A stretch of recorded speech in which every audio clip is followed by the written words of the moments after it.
Bien, buenos días. Hoy vamos a continuar el estudio del capítulo 11 del libro de Daniel. Vamos a entrar al versículo 40, del 40 al 45, y vamos a ver el 40 y el 41. Vamos a orar antes de empezar y iniciamos. Señor, gracias por este día, gracias por tus bendiciones, gracias por tu palabra, gracias por la oportunidad que nos das de reunirnos por este medio y poder, Señor, repasar, estudiar, adquirir un conocimiento mayor sobre el mensaje de tu palabra. Nos sentimos desafiados, Señor, frente a tu palabra. Pedimos que tu Espíritu Santo nos pueda guiar, pueda abrir nuestra mente, pueda grabar en nuestra mente, en nuestro corazón, tu palabra, que podamos adquirir los principios de tu palabra y poder, Señor, vivir en ese tiempo eh, tan difícil, Señor, aferrados a tu mano poderosa. En el nombre de Jesús lo pedimos. Amén. Bien, los versículos que vamos a estudiar los vamos a leer primero. Vamos a ir ahí. Si usted quiere leerlos en su Biblia, lo puede hacer. Si no, pues aquí en pantalla van a estar también, ¿verdad? Si usted quiere leer desde la pantalla.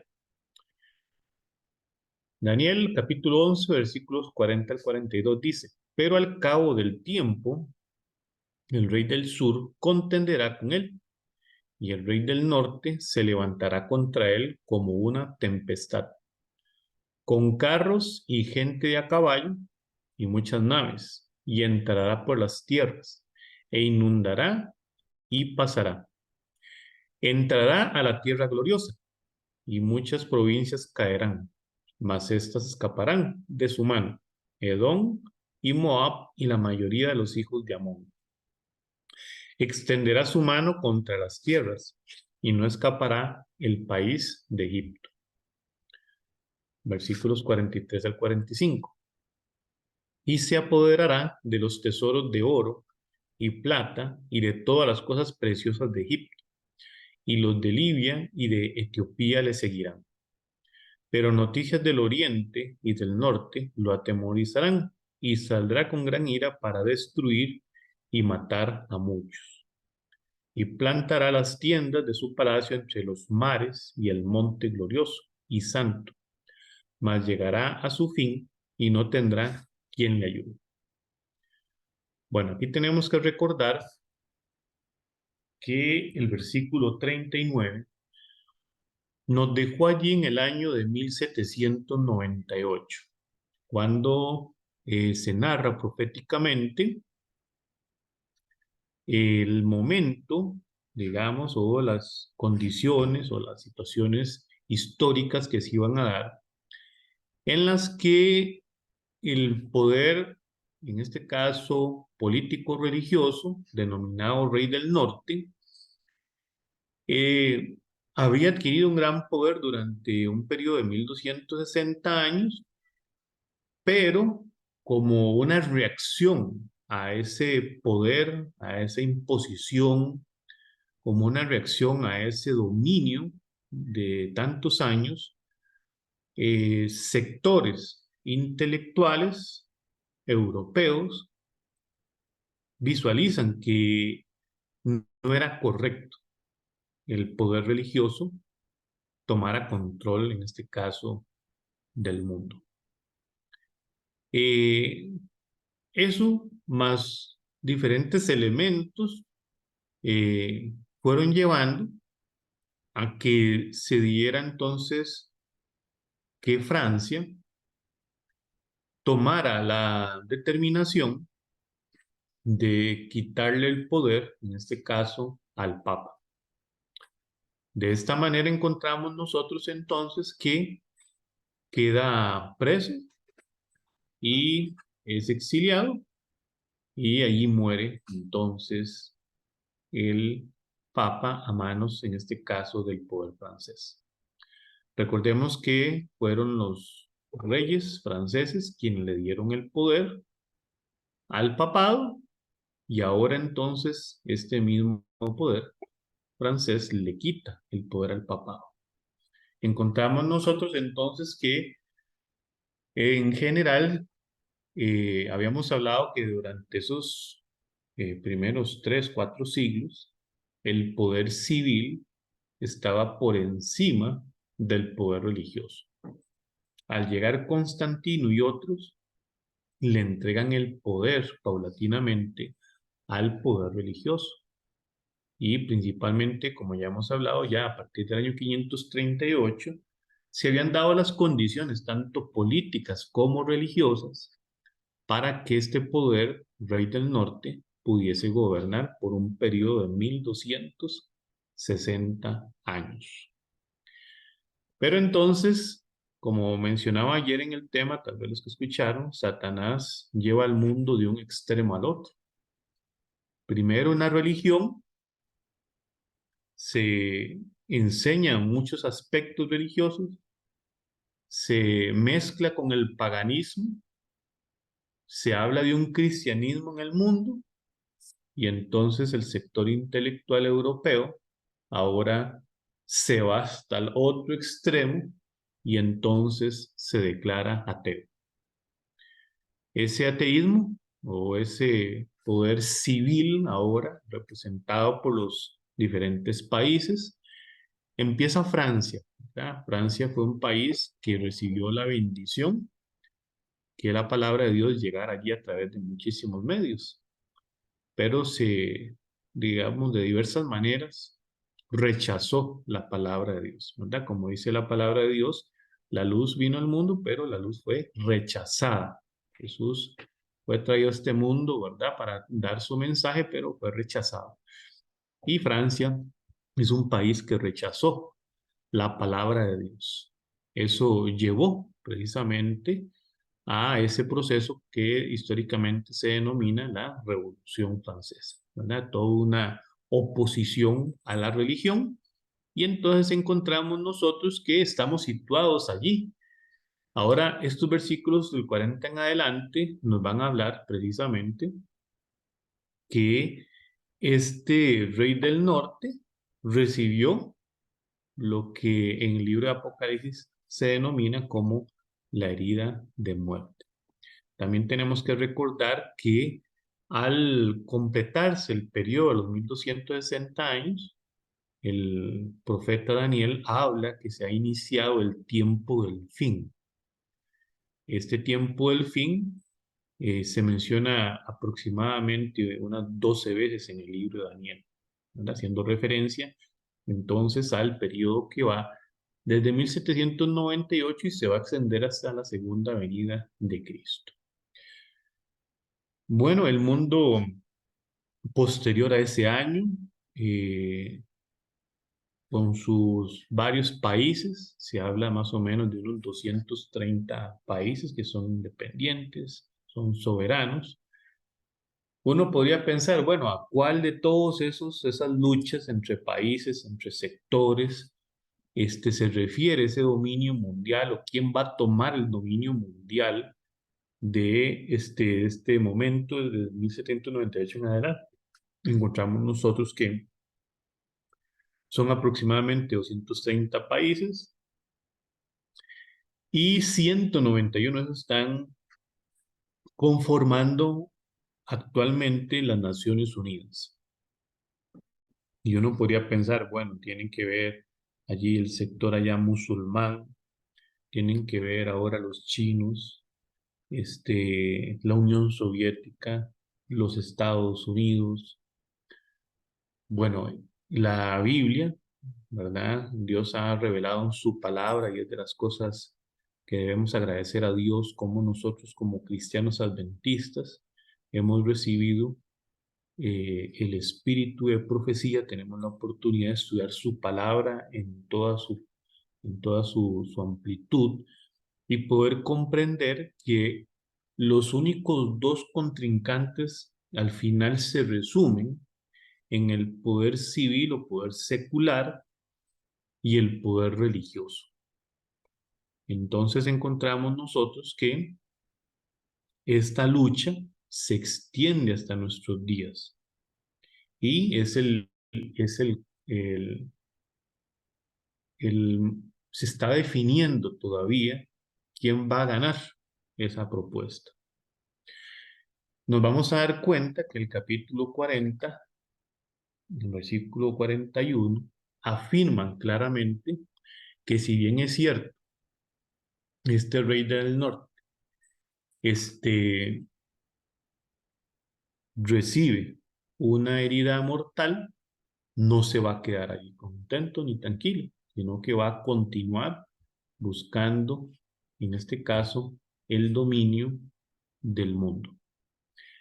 Encontramos a un personaje, es un pastor cristiano llamado David Hunt, y él dice algo que para efectos de nosotros es muy importante. El catolicismo romano está demostrando.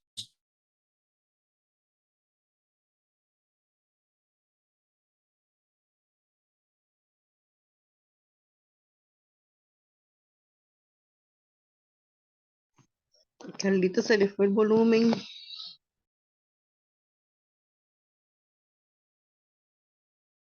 ¿Me escuchan, hermanos? Porque no sé si los demás sí me escuchan.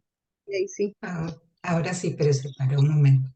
Ah, es que sí, acá ya me presentó aquí es el internet. Bueno, Carlitos, dice pero David Hon, retrate lo que estaba hablando porque no lo oímos. sí, dice David Hon, dice, el catolicismo romano está demostrando ser el puente que atrae a todas las religiones.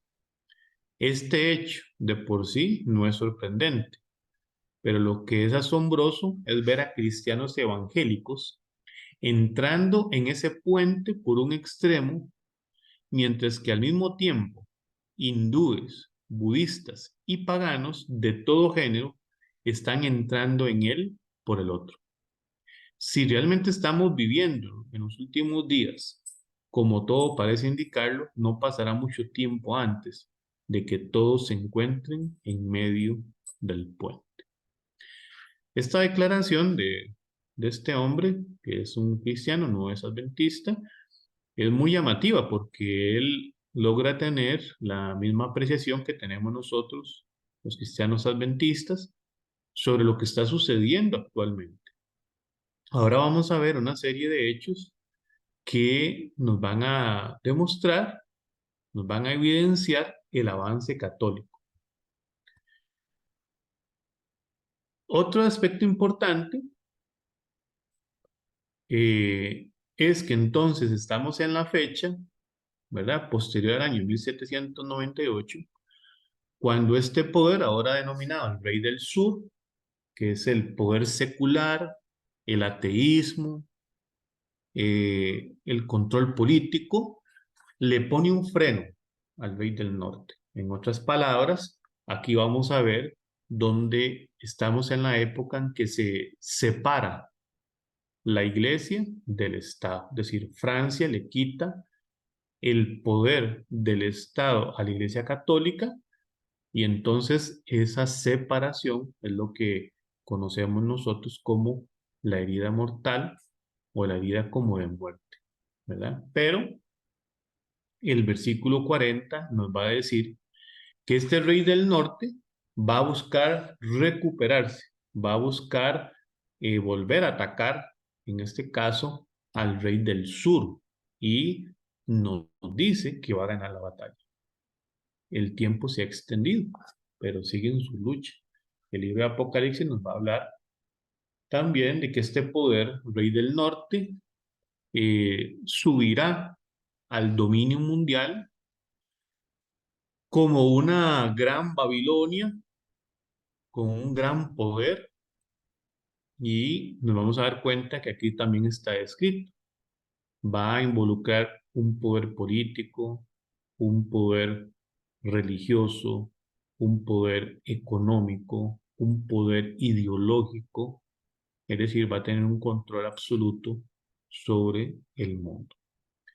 Vamos a ver como un resumen, así rápidamente, digamos, de lo que se nos muestra, en este caso en los versículos, ¿verdad? En el versículo 40 se habla entonces del rey del norte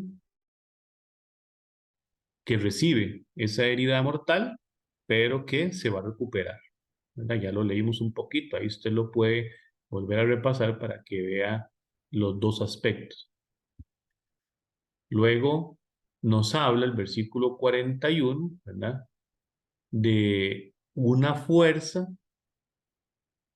una influencia mundial que va a estar allí, ¿verdad? Denominada la Tierra Gloriosa, que es la que va a ayudar al rey del norte, ¿verdad? Es decir, esta Tierra Gloriosa es la que le va a permitir al rey del norte volver a llegar a su poder. En otras palabras, es lo mismo que se presenta en el capítulo 13 del libro de Apocalipsis, cuando vemos la bestia que surge del mar y la bestia que surge de la tierra. Ahora, ese dominio, en este momento que se está hablando, no es un dominio total, porque dice allí el versículo 41, escaparán de su mano Edom y Moab y la mayoría de los hijos de Amón. Esto lo vamos a ver la próxima semana, específicamente qué representa cada uno de ellos. En el versículo 42 encontramos nosotros que la idea de ese ataque del rey del norte dice que no escapará el país de Egipto. En otras palabras, ese rey del sur que lo atacó y le quitó el poder, este rey del norte va a volverlo a atacar y va a tratar de obtener la victoria sobre él. Encontramos ahora que en el versículo 43,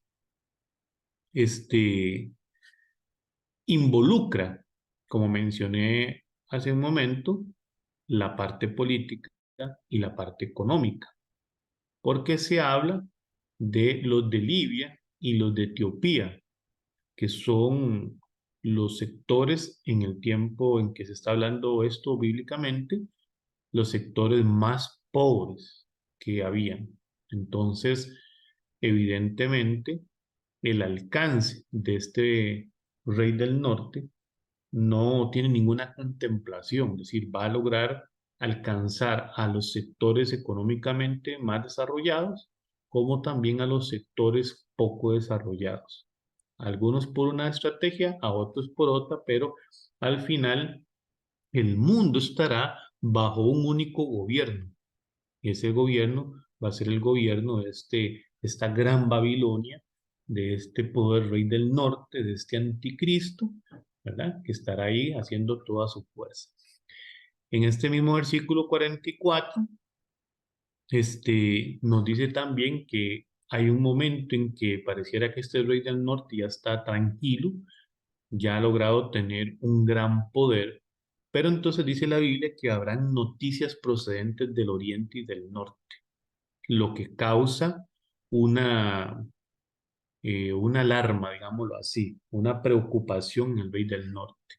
Y entonces, toma una decisión. Cuando ve que hay un sector que no está de acuerdo con su política, dice la Biblia, saldrá con gran ira para destruir y matar a muchos. Me parece a las expresiones que estudiamos ayer también en el capítulo 12, ¿verdad? Y que están reveladas en el versículo 17 del capítulo 12. Se fue a hacer guerra contra el resto de la descendencia de él. Entonces, estos que están allí proclamando el mensaje, ¿verdad? Son precisamente ese remanente fiel de Dios que recibirá un descenso del Espíritu Santo y podrá proclamar las grandes verdades de la palabra de Dios. Y entonces este momento es un momento de muchísima tensión porque este sector o este poder rey del norte se ve desenmascarado por la predicación del Evangelio. Recuerden que el mensaje de los tres ángeles volverá a ser predicado con gran fuerza, según lo que vemos nosotros en el capítulo 18 del libro de Apocalipsis, cuando hay un descenso del Espíritu Santo y una proclamación del Espíritu Santo de todo el Evangelio. Entonces, esta situación va a entrar en una disputa, ¿verdad? Intentando que el mensaje pueda llegar a todo el planeta. Sin embargo, la palabra de Dios, allí en el capítulo 18 de Apocalipsis, nos dice que la tierra será alumbrada precisamente con la palabra de Dios, ¿verdad? Luego entramos entonces que el versículo 45 trata de impedir el evangelio, no lo va a lograr, porque dice el versículo 45 que llegará a su fin y no tendrá quien le ayude. Aquí tenemos que recordar algo que ya hemos mencionado en otro momento, y es que este poder le dice a sus gobernados, a sus países, vamos a decirlo así, que van a obtener beneficios, van a tener beneficios económicos, beneficios de todo tipo, pero esa promesa de esos beneficios no se van a poder cumplir. Entonces, en el momento en que los diferentes sectores se sienten frustrados por el incumplimiento de las promesas de este rey del norte, va a quedar solo, ¿verdad? Entonces, llegará su momento, ¿verdad?, en que va a perder el apoyo mundial que tenía. Pero por otro lado, encontramos nosotros que este rey del norte, en esta confederación mundial que tiene, cuando va a pretender destruir al pueblo de Dios, entonces, como dice la palabra de Dios, en aquel tiempo se levantará Miguel, el gran príncipe, ¿verdad?, que está a favor de los hijos de Dios. Entonces está a favor del pueblo de Dios, está en defensa de todos los que están inscritos en el libro de la vida, están inscritos en el libro de Dios. Entonces, estamos hablando ya del cierre, estamos llegando en la última etapa. Entonces, no podrá tocar a los hijos de Dios. Sí estarán dispuestos a llegar a ese punto, pero Dios no va a permitir la muerte de sus hijos en ese momento. En el versículo 40, como hemos leído, vamos a volver a repasar, dice, pero al cabo del tiempo, es decir, en 1798, dice, el rey del sur contenderá con él y el rey del norte se levantará contra él como una tempestad con carros y gente de a caballo y muchas naves. Y entrará por las tierras, se inundará y pasará, ¿verdad? Entonces, este poder, como estábamos mencionando ahora, este versículo 41, es un versículo que nos permite a nosotros entender que hay una lucha constante entre el Estado y la religión, y ambos quieren tomar control el uno del otro. Pero como ya hemos visto, este rey del norte, pues a través del poder religioso, va a lograr la victoria sobre el poder político o el poder secular. Se habla de un poder, también que este poder rey del sur se refiere a Egipto, específicamente en esta sección que estamos viendo. Se refiere a un Egipto de orden espiritual o simbólico. Y tiene que ver entonces con el momento en que, como ya mencionamos, el ateísmo se propaga por el mundo, ¿verdad? Muchos de los países europeos se declaran ateos o predomina el ateísmo en estos países.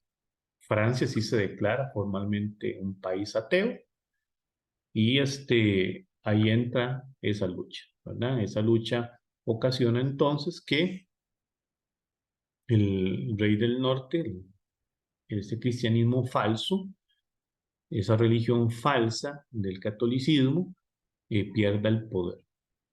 Encontramos nosotros también que es a través de ese proceso denominado la Revolución Francesa, que muchas veces se habla que es de 1789 hasta 1798, ahí se dan alrededor de esos 10 años, se dan toda una serie de luchas, de cambios muy bruscos en el mundo, de tal manera que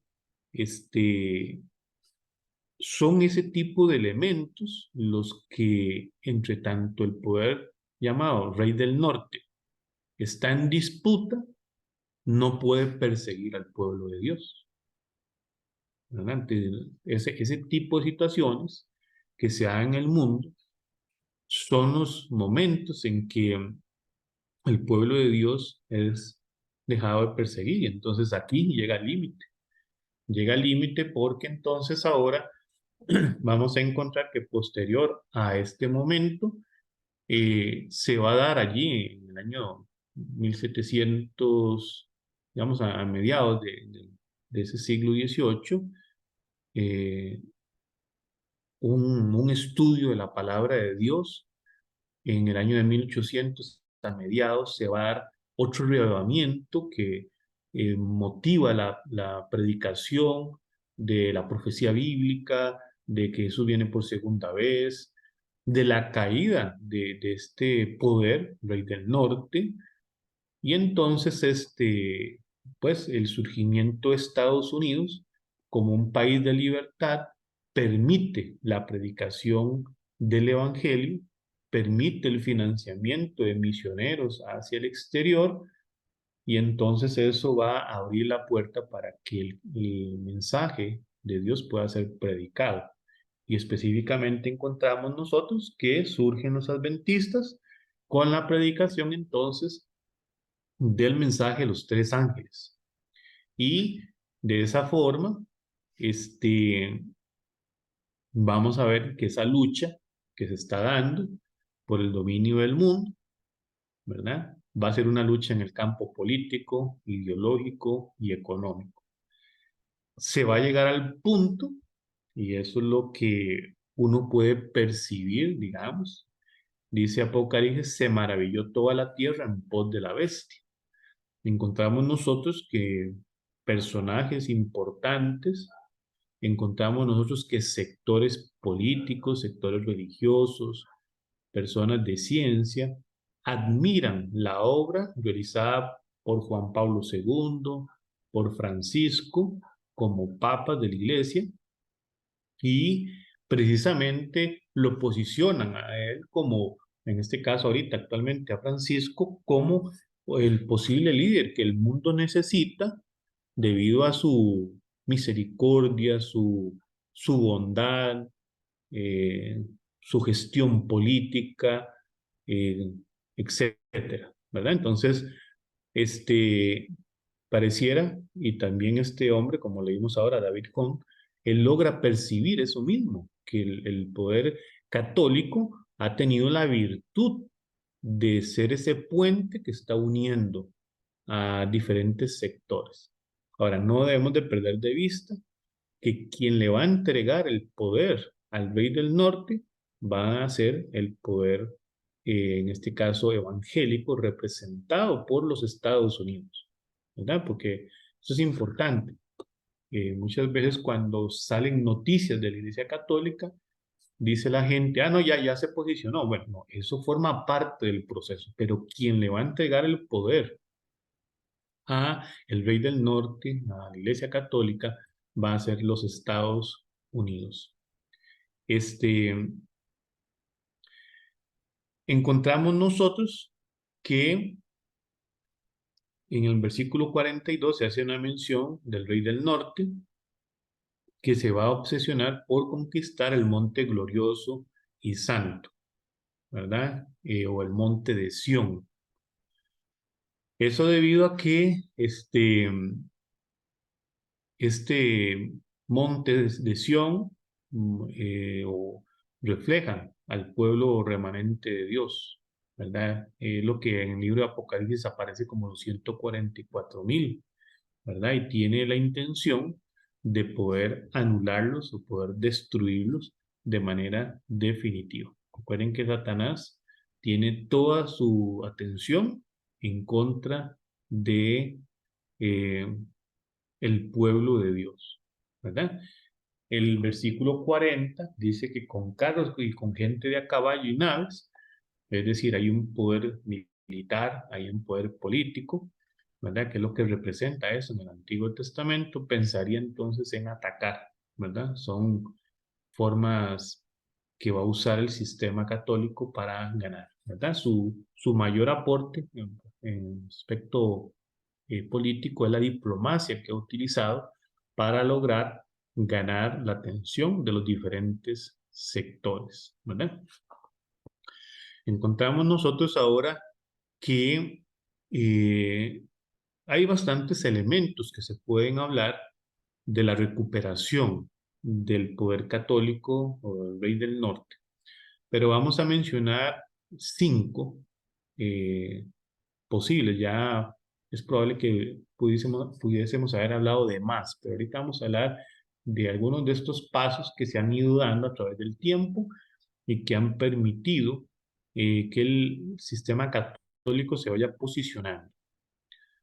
Bueno, encontramos nosotros que se elige a Bernabé Gregorio Chiaramonti como Papa Pío VII. Eso es en el año de 1800. Y ese nombramiento, de alguna u otra forma, es útil porque el anterior había muerto, había un espacio de tiempo allí y es nombrado otra vez. Entonces, no se rompió, digamos, esa continuidad de nombramientos a pesar de lo que había pasado, en este caso con Pío VI, que es el Papa, en este caso, es muerto en el cautiverio, ¿verdad? Ahora, este hombre, Bernabé, no asume un papel muy protagonista dentro del proceso histórico, pero sucede algo, y es que este hombre es llevado también al cautiverio. Es decir, Pío VI muere en el cautiverio, es nombrado Bernabé y también muere en el cautiverio. Es decir, estamos hablando del año de 1809 al año de 1814. Pero entonces lo que sucede normalmente como una reacción psicológica en la gente es que despierta simpatía en la gente. Entonces, países inclusive protestantes eh, ven mal que el Papa esté en cautiverio.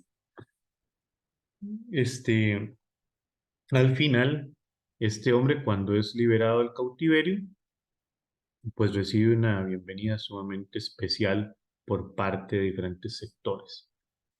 Encontramos también lo que se denomina el Congreso de Viena, que se da en 1815 y se ha denominado como el Congreso de la Restauración, porque su principal objetivo fue restaurar Europa, ¿verdad? A lo que había sido antes de Napoleón, es decir, antes de la Revolución Francesa, antes de que se dieran tantas situaciones. Entonces, encontramos nosotros que el canciller austriaco Clement von Metternich quería lograr la estabilidad de Europa, quería mantener un equilibrio de poderes en Europa, y entonces él declara o hace una declaración que dice: estando profundamente convencidos de que los poderes deben basar su progreso sobre las sublimes verdades que nos son enseñadas por la religión eterna de Dios y del Salvador, proclamamos delante de todo el mundo nuestra inquebrantable determinación de tomar como regla de nuestra conducta solamente los principios de esta santa religión, preceptos de justicia, caridad y paz. De ahora en adelante nos consideraremos mutuamente como hermanos y compatriotas. Permaneceremos unidos por los vínculos de una hermandad amante e indisoluble y mutuamente nos brindaremos en toda ocasión y en todo lugar asistencia, ayuda y socorro.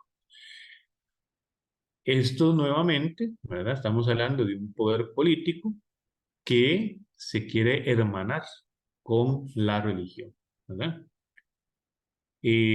Varios reyes protestantes firmaron, como los reyes de Prusia y de Inglaterra, el zar ortodoxo de Rusia, que en realidad fue él quien hizo el documento, y el emperador católico de Austria, y otros funcionarios también les pareció bien, ¿verdad?, que pudiese recibir ahí un cierto poder por parte del Papa. Llegamos al Concilio Vaticano I, 8 de diciembre de 1869 y se extendió hasta octubre 20 de 1870. ¿Verdad? Entonces, en este caso, en 1870 se promulga el dogma de la infalibilidad papal, esto ya lo habíamos visto anteriormente, y de la jurisdicción espiritual universal del obispo de Roma. Esto es un paso también muy grande, porque ahora se dice que cuando el Papa habla ex cátedra, pues lo que él dice es infalible, nadie lo puede poner en duda, nadie lo puede cuestionar, y entonces esto de alguna u otra forma va a ejercer un efecto sobre el resto de las decisiones que se toman y de lo que él dice o hace en esos momentos cuando dice hablar de forma ex cátedra. También encontramos nosotros que de alguna u otra forma, en este caso el catolicismo en este momento, baja un poquito la guardia en el dominio que tiene sobre algunos estados. Y entonces eso ayuda para que otros sectores no se vean, no generen tanta oposición al poder romano. Encontramos nosotros también que en el tiempo se van a ir desarrollando algunos tratados.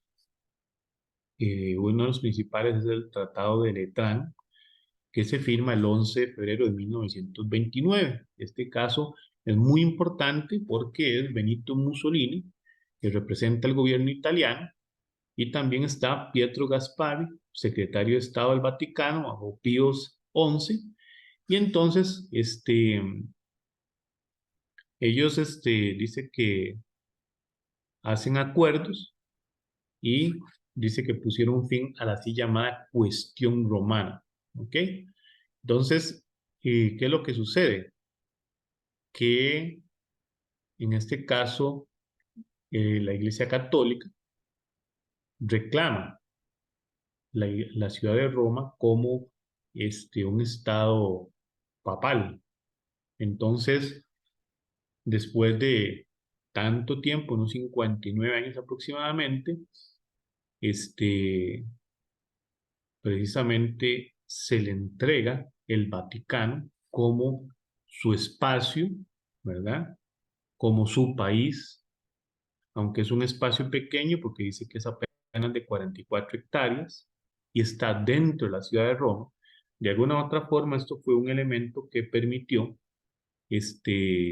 a el sistema católico declararse como un país independiente y poder entonces desarrollar actividades diplomáticas, es decir, va a empezar a tener una serie de relaciones con diferentes países que les va a permitir ir ganando la simpatía de los diferentes países, especialmente en Europa.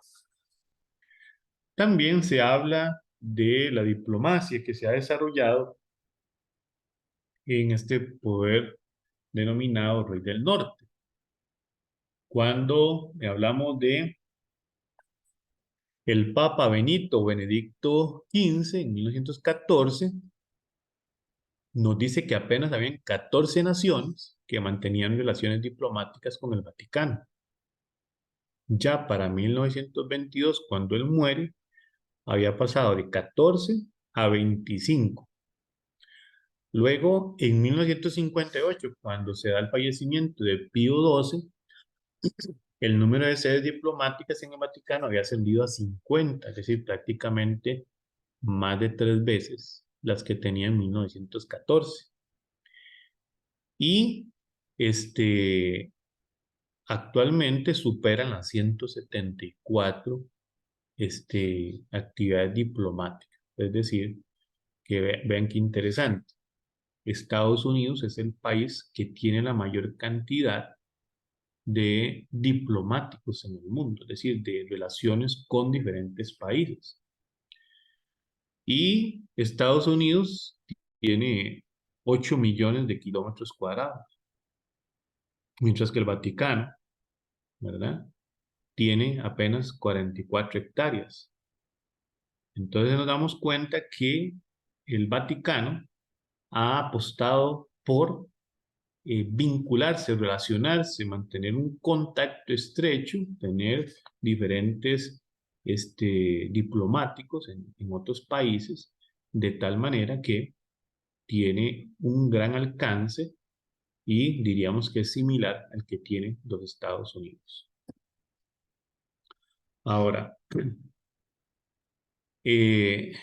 hay unas estadísticas también que son muy interesantes cuando se hizo la celebración del 250 aniversario del pontificado del Papa Juan Pablo II. Eso fue en octubre del 2003.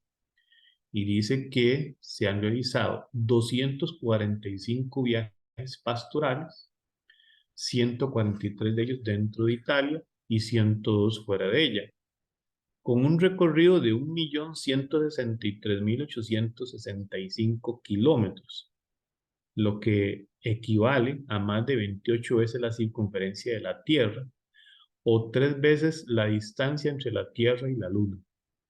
Entonces vean que el sistema católico se ha preocupado por mantener relaciones diplomáticas, ganar la atención de diferentes sectores, tratar de inmiscuirse en la política de los países, tratar de tener injerencia en la economía de los países, y lo ha hecho a través de todo este programa, digamos, donde los papas realizan diferentes viajes. Este hombre también, Juan Pablo II, realizó 14 encíclicas, 14 exhortaciones apostólicas, 11 constituciones apostólicas, 42 cartas apostólicas y 28 motu propio, además de cientos de mensajes y cartas. Ha creado 232 cardenales, ha nombrado a 3.300 de los 4.200 obispos del mundo. En fin, tenemos nosotros entonces que este hombre, ¿verdad?, logró tener una influencia muy grande en el mundo. Recuerden que cuando él murió, ¿verdad?, vimos nosotros que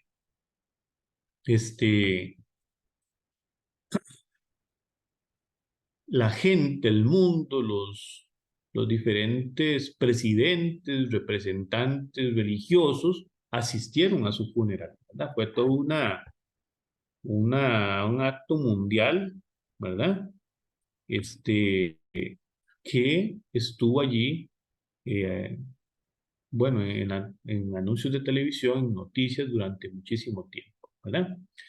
Y entonces encontramos nosotros que como consecuencia de esa labor que ha realizado, dice que hay entre 400 a 500.000 personas que asisten a audiencias durante el año, ¿verdad? Ya sea audiencias, a lo que van a funciones litúrgicas como las misas de Navidad, de Pascua, las beatificaciones, canonizaciones, ¿verdad? Es decir, ahí la gente asiste, ahí participa, es motivo de atracción ir ahí al Vaticano, ¿verdad? También dice que recibe entre 150 y 180.000 personas cada año en audiencias, dice, destinadas a grupos particulares, jefes de Estado, de gobierno. Dice también que en el 22 de octubre del 2003 el Papa alcanzó la cifra de 1.106 audiencias generales en las que han participado más de 17 millones de personas en todo el mundo. Otras audiencias a jefes de Estado y de gobierno que superan las 1.500. Las relaciones diplomáticas, dice que en 1978 era de 85 países y ahora son 174 naciones. Pudiera ser que si lo actualizamos al 2023 todavía haya superado esa cantidad de relaciones diplomáticas. Y entonces, precisamente, Juan Pablo II hizo un trabajo también para beatificar a 1.324 siervos de Dios en 140 ceremonias. Ha canonizado 477 beatos en 51 ceremonias, incluida la del 5 de octubre del 2003. 2.200 canonizaciones y beatificaciones están en proceso. Esto es información un poco vieja, ¿verdad? Estamos hablando del 2003, 2004, 2005, ¿verdad?